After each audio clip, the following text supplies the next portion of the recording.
In this episode of FOD Talks, Atul Singh and Gary Grappo examine US President Donald Trump's 20-point peace deal, which has halted Gaza bloodshed and secured a hostage release.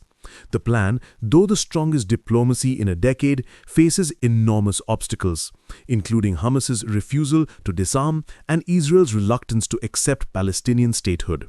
The deal's endurance requires sustained US pressure. Editor-in-Chief Atul Singh and former US Ambassador Gary Grappo, who served as envoy and head of mission of the Office of the Quartet Representative Tony Blair in Jerusalem, discuss US President Donald Trump's 20-point peace deal. The agreement has halted more than 2 years of war in Gaza and opened a narrow path toward political talks.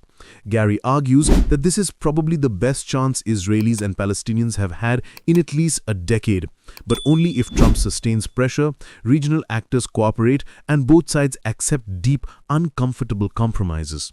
Trump's 20-point peace deal.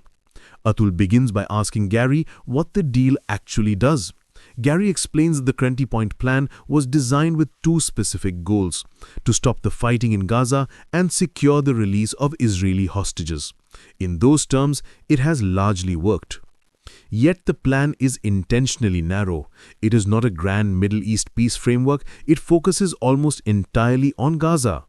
The West Bank, the deeper, more complex question, appears only in two closing points about Palestinian reform and a future horizon for statehood. The architecture reflects who shaped it. Outside actors drove the negotiations: the United States, Egypt, Turkey, and several Gulf states.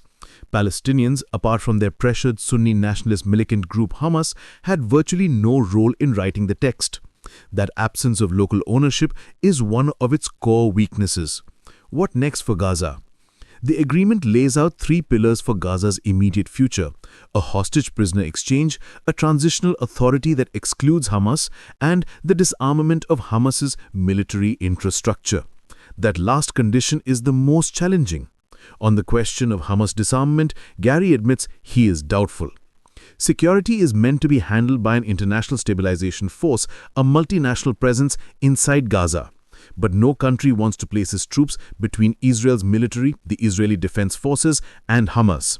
Additionally, Israel has already ruled out some likely contributors.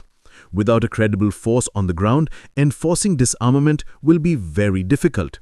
Meanwhile, Gaza finds itself with staggering humanitarian needs.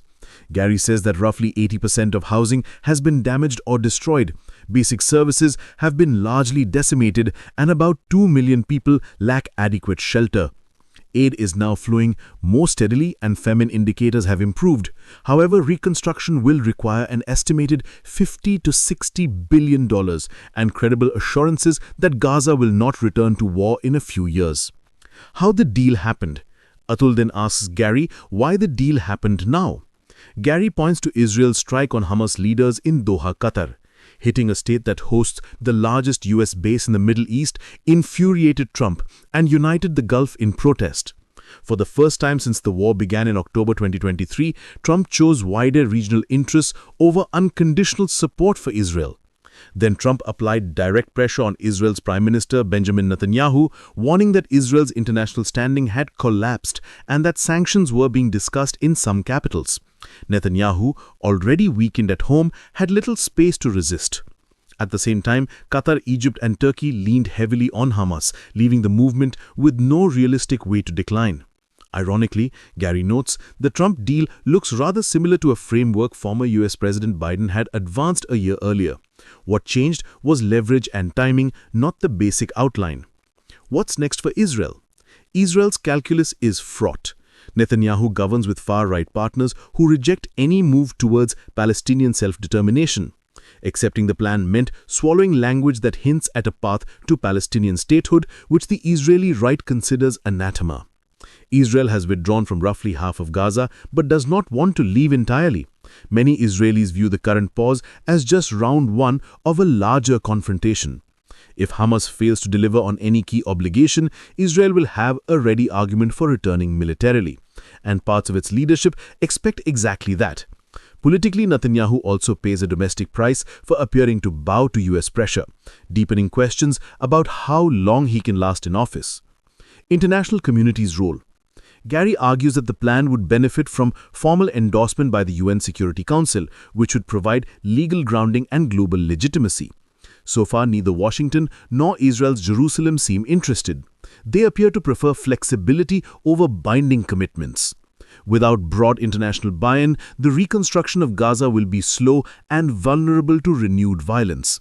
Yet regional donors will not invest tens of billions of dollars unless they see a durable political horizon, meaning progress on the Palestinian question that goes beyond Gaza alone. Will the peace deal hold? Gary is cautious in his prognosis of the deal. He believes the odds are not even 50-50 in their favor right now, despite what President Trump might say.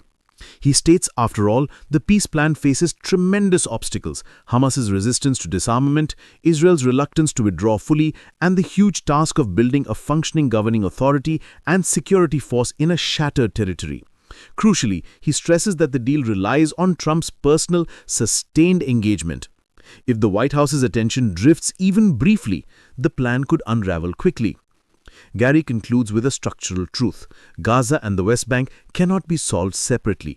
Every serious peace effort has recognized that the core issues, territory, identity, security, statehood, and trust, run across both territories. The current plan is a necessary start, but until both territories are engaged within a single political framework and until leadership on all sides rebuilds a minimum of trust, no agreement can truly endure. Lee Thompson-Cola edited this piece. The views expressed in this article or video are the author's own and do not necessarily reflect Fair Observer's editorial policy.